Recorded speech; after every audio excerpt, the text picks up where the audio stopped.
Zee 24 तास एक पाऊल पुढे। मी औषध कंपन्यांचा जीव घेणा खेळ समोर आलाय।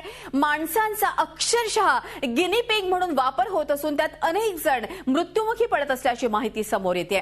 या प्रकरणी सर्वोच्च न्यायालयाने सरकारला धारेवर धरलाय।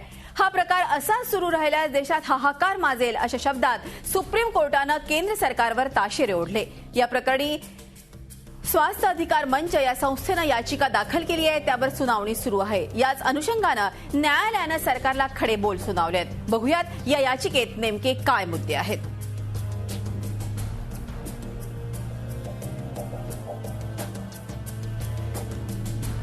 देशात 233 मतिमंद 0 ते 15 वर्ष वयोगटातील 1833 मुलांवर अवैध औषध चाचण्या घेण्यात आल्या।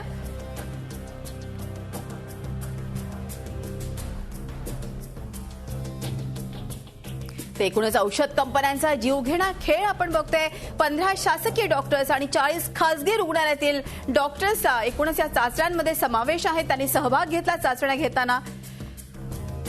औषध चाचण्यांकरता शासकीय रुग्णालयातील डॉक्टरांना 5.5 कोटी रुपयांची बिदागी मिळाली। औषध चाचण्यांमुळे 2008 मध्ये 288 जणांचा मृत्यू झालाय, तर 2009 मध्ये 633 जणांचा आणि 2010 मध्ये 537 रुग्णांचा मृत्यू झाला। एकूणच औषध कंपन्यांचा हा जीवघेणा खेळ बघतो आपण। गिनी पिग म्हणून वापर करण्यात आलेल्या माणसाचा आणि या चाचण्या घेत असताना अनेक जण मृत्युमुखी पडले आहेत। त्याच्यामध्ये औषध चाचण्या करण्यात आलेले सर्व गरीब आहेत आणि अशिक्षित लोक आहेत। झी 24 तास एक पाऊल पुढे।